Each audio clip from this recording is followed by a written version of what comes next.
Un saludo para todos de parte de Shadow F. Antes de todo quisiera empezar este video agradeciéndoles a todas las personas que han hecho posible que lleguemos a la meta de los 1000 suscriptores. Y es por eso que, como dije en el video anterior, les estaré contando mis primeros pasos en el mundo de la construcción. En el primer video vimos cuando trabajé como obrero de construcción civil, y en este video vamos a contarles cómo empecé en lo que era la ingeniería civil propiamente dicha. Recuerdo que en el año 2017 aún estaba llevando un curso o dos en la universidad, y un amigo me llamó para decirme si es que quería trabajar en la construcción de un hospital, específicamente en la etapa de acabados, ya que la obra estaba finalizando.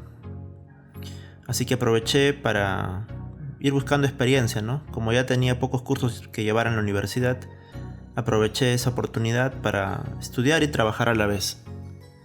Entonces al día siguiente fui, me presenté y tenía que trabajar con lo que era un contratista de la empresa principal o un tercero. Me entrevistaron, me preguntaron si es que sabía hacer algunas cosas. Recuerdo que dije que sí, aunque no las sabía porque quería que me den el trabajo. Y las responsabilidades no eran legales, no tenía que hacer diseños estructurales o no tenía que firmar planos o nada que involucrara algo de ese tipo. Más que todo era supervisar lo que hacían los obreros en campo, redistribuirlos, hacer lo que era la liberación de las restricciones y otras cosas. Entonces me dieron el trabajo y me acuerdo de que un 27 de febrero ya había pasado el proceso de inducción y me tocó hacer mi primer día de trabajo. Obviamente es un momento de ansiedad el trabajar la primera vez, ¿no? Recuerdo que llegué temprano, me acerqué, no sabía ni dónde era cada cosa, no sabía dónde estaban las oficinas, dónde estaba el almacén. Así que me acerqué a mi amigo, le dije, oye, ¿qué hago ahora, no? Sí, corre, acércate al almacén, pide tus EPPs, haz esto, ¿no? Entonces seguí sus indicaciones. Recuerdo de que me dieron los EPPs, o sea, el zapato, casco, chaleco, lentes y otros instrumentos de seguridad. Y me tocaba buscar a la persona que me había contratado directamente, que era el dueño de la subcontratista. Entonces estaba caminando con el casco en la mano, con todos los EPPs en la mano y mi mochila con mi laptop en la espalda, ¿no? Y cuando estoy caminando así, me encuentro con un ingeniero de seguridad y me dice, ¿usted quién es? Me dice. Bueno, yo soy tal persona, he venido a trabajar para tal empresa. Ah, ya, me dijo. Entonces no seas, ya ustedes se imaginan qué me dijo, y ponte tus EPPs. Así que aproveché para ponerme mis EPPs y buscar a la persona que me había contratado. Luego me encontré con él y me dijo que lo que necesitaban en ese momento era que haga los metrados en campo de lo que habían avanzado, y porque ya estábamos a fin de mes y hacía falta presentar la valorización. El problema de hacer una valorización cuando tú no tienes claro los acumulados anteriores es que no sabes o no tienes el hilo de la construcción. ¿A qué me refiero con esto? De que no sabía yo qué partes ya habían sido valorizadas y qué partes no. Como el hospital comprendía de varios edificios de varios niveles, bueno, me indicaron de que tales niveles y tales edificios aún no habían sido valorizados. Entonces agarré mi wincha o mi cinta métrica y me puse a medir lo que me habían indicado. Como estaba tan concentrado en medir y no era lo suficientemente inteligente como para darme cuenta de que había una cantidad de desorden considerable, me acuerdo de que en una de esas voy pisando para prolongar la wincha y piso un clavo. Justo el primer día que voy a trabajar, ese primer día sufro un accidente laboral. Por suerte, sería un incidente ya que no hubo daño a la persona. Por suerte tenía los zapatos de seguridad con la suela de metal y no llegó a perforar mi zapato, por lo cual no me hice ninguna herida. Pero esa es una primera lección para todos. Siempre cuando vayan a trabajar estén atentos a su entorno. Recuerdo de que así pasaron los primeros días. Luego ya fui agarrando maña de lo que era trabajar en una obra. tuve buenas relaciones con la gente de almacén, con la gente de vigilancia, con la gente de otras empresas incluso, porque trabajábamos un montón de subcontratistas en una misma área. Entonces la idea era llevarte lo mejor posible con las demás, porque en caso de que otro subcontratista trabaje mal, te afectaba a ti. Me acuerdo también de que teníamos que estar atentos a la jugada, ¿no? Porque a veces un subcontratista no tenía aprobación para entrar a ciertos ambientes, pero lo hacía porque estaba libre. Entonces agarrabas, te metías a la prepotencia y le ganabas el vivo a los demás, ¿no? Eso también pasaba. ¿Por qué? Porque estamos hablando de 30.000 metros cuadrados de construcción. Así que cada ambiente y cada habitación, cada consultorio, cada sala de operaciones, o la morgue, la sala de natalidad, la zona de farmacias. Había muchos lugares donde los subcontratistas tenían que estar atentos para poder ingresar. Lo ideal es que la empresa principal te dé el visto bueno para que te inicies un trabajo, ¿no? Pero tampoco, a veces no pasaba eso. Recuerdo también de que en esa etapa empecé a tener cierta capacidad para ver algunas cosas y también me corrigieron sobre algunas otras. Y a eso se refiere cuando uno trabaja como ingeniero de producción, porque ahí trabajaba directamente en el área de producción. Tú tienes que estar al tanto de las restricciones que pueden impactar en el desarrollo de tus actividades. Y lo peor que puedes hacer es pecar de un exceso de confianza respecto de los compromisos que toman otras empresas u otras personas. Me acuerdo que ya en la etapa final estábamos haciendo lo que era el enchapado de las fachadas con un tipo especial de piedra, y entonces necesitábamos que la empresa principal nos arme los andamios de 4 a 5 cuerpos para nosotros poder hacer el enchapado.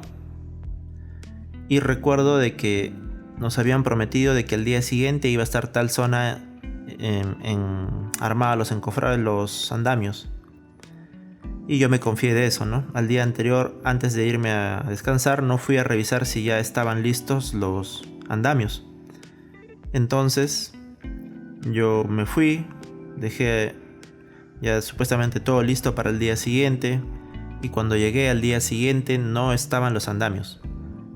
Y mi gente ya había terminado de trabajar en otro frente. Entonces nos quedamos con horas muertas del personal. Entonces fui a reclamar también, ¿no? Porque me estaban perjudicando. Y ahí me contestaron que se había verificado el día anterior, porque esa tarea era de armar los andamios, era para el día anterior. Y tuve que aceptar que no había revisado, ¿no? Y ahí estaba mi error. Ustedes, como ingenieros de producción o cualquier rama de la ingeniería, tienen que hacerle seguimiento a las promesas que les hacen otras personas, a los compromisos, mejor dicho. Esto se da en muchos ámbitos. Esto se da entre áreas en una sola misma empresa. Ahora que yo trabajo en otra área, muchas veces los compromisos que toman otras áreas con respecto a nosotros no se cumplen. Entonces tú tienes que estarle haciendo seguimiento a lo que se compromete otra persona. Me acuerdo también de que en el pico más alto de nuestro personal llegamos a algo de 43 o 45 personas. Y a veces el cliente, para nosotros nuestro cliente era la empresa principal. Ellos requerían de que les demos la ubicación exacta de nuestros trabajadores. Entonces había un descontrol de mi parte al no saber dónde estaban exactamente mis trabajadores, dónde tenía distribuidas mis cuadrillas. Esto lo sabía el capataz, que era también el jefe de la empresa, pero yo no lo sabía. Entonces yo era la persona que iba a dar la cara. El señor, el dueño de la empresa, normalmente estaba haciendo las labores de seguimiento del personal. Entonces si me preguntaban dónde estaba mi personal, yo no sabía dónde estaba. Esto aprendí a corregirlo ya rápidamente, ¿no? Si me preguntaban dónde estaban mis trabajadores, ya sabía de memoria dónde los había dejado. También aprendí a ver el tema de los mapeos. ¿A qué me refiero con mapeos? Lo que hacía es tener un manojo de planos de todo lo que tenía que ser mi personal, y día a día iba mapeando, es decir, trazando el avance de mis obreros en los planos. De modo que cuando llegaba la hora de la valorización, ya tenía sketch donde estaban todos los avances registrados. Lo hacía con diferentes colores para también diferenciar las personas. ¿Por qué? Porque algunos trabajadores tenían un contrato interno de estaje. ¿A qué me refiero con esto? De que se les pagaba una cantidad por metro cuadrado avanzado. Entonces uno necesitaba saber cuántos metros cuadrados había avanzado cuántas personas. Ellos llevaban sus metrados y yo también llevaba los metrados por persona. Entonces a fin de mes ellos tenían unos metrados y se comparaba con los míos. Yo valorizaba para la empresa principal y también valorizaba a los trabajadores. Ese es un concepto muy importante cuando se hace lo que es metrados. Si ustedes mapean las cosas, es muy fácil hacer un histórico. Entonces ya tenía mis metrados, y si algún ingeniero de la empresa principal me decía de que en tal sector aún no habíamos hecho el avance, simplemente abría mi juego de planos, identificaba el piso, el nivel, el edificio y le decía: aguanta compadre, esto ya está avanzado. Y también tenía más o menos por los colores que usaba, ya tenía una referencia de en qué fecha los habíamos hecho esos metrados. Luego también te encuentras con los errores que son comunes en la construcción. Los desplomes, los desniveles, puede haber cosas que estén inclinadas en sentido vertical, que sería un desplome, o puede que estén en sentido horizontal, que están desalineados, no están a escuadra. A veces había errores en los vanos de las ventanas, ya que tienen que considerar que la etapa de casco o la etapa de obra gris que le dicen no es una obra tan milimétrica como lo es la etapa de acabado fino. En la etapa de acabado fino, por ejemplo, si el vano de una ventana tiene que tener 90 centímetros, se utiliza 1 a 1.5 centímetros de pegamento, digamos, y el espesor del porcelanato es de 1.25 centímetros. Entonces tendríamos que descontar, digamos, 2 centímetros por lado más 2 centímetros del espesor del porcelanato. Entonces la distancia libre previo a la instalación del porcelanato debería ser de 86 centímetros. Mucho más o mucho menos perjudica a la instalación del porcelanato. Hay que estar picando o hay que aplicar varias capas de cemento o de pegamento especial para porcelanatos. Me acuerdo que también se dio un caso muy común, que era cuando había cajoneos. Ya les hablé de esto en el video de Lean Construction. Cuando existe un cajoneo es porque hay una falta de adherencia entre el tarrajeo y la pared, por ejemplo, ¿no? O el falso piso que se instala y el piso técnico que ya estaba antes. Entonces, ¿qué pasa con esto? Digamos que se produzca un movimiento telúrico, es decir, un sismo o un terremoto. Estas partes que no están adheridas a la pared o al piso tienden a salirse, se resquebrajan y se rompen. Entonces, esto era algo que se verificaba. Un ingeniero de calidad que también era amigo mío venía y hacía la revisión con una varilla de metal, ya que al tú tocar una varilla de metal contra ese porcelanato o ese tarrajeo o esa pintura, si es que el tarrajeo está cajoneado, va a sonar como un cajón vacío. Ustedes intenten incluso en su casa, usen una varilla de metal o cualquier cosa de metal y vayan chancando sus paredes o sus pisos, y van a escuchar que en algunas zonas suena como algo macizo o sólido y en otras suena como si fuera un cajón vacío. En esas zonas hay un error de adherencia. Recuerdo también de que los obreros poco a poco se van haciendo tus amigos, ¿no? Como les dije en el video tipos de obreros de construcción, hay algunos que son más inocentes, hay algunos que son más complicados que otros, hay algunos que son muy buenas personas y te van enseñando muchas cosas. Y como les dije, uno aprende de todos. Se aprende del peón, se aprende del oficial, se aprende del maestro de obra, se aprende de otros ingenieros. se aprende del almacenero a llevar un control de los materiales.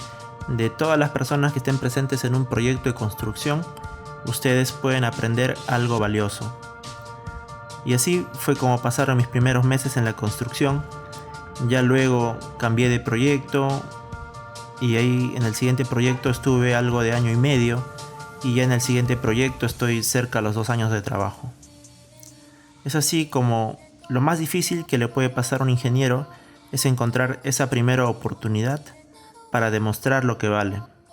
Ya poco a poco más adelante irán agarrando más experiencia, irán siendo más solicitados por las empresas debido a la experiencia que ya tienen, y lo importante es nunca cerrarse las puertas.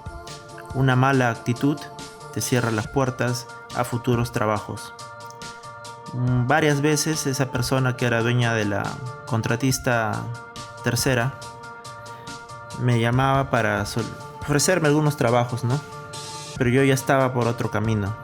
Y aún así llevamos una relación cordial, y eso es lo que debemos apuntar, que cada vez que hacemos un trabajo, nuestro trabajo hable por nosotros y esas personas se sientan en la confianza de ofrecernos otra vez que trabajemos con ellos.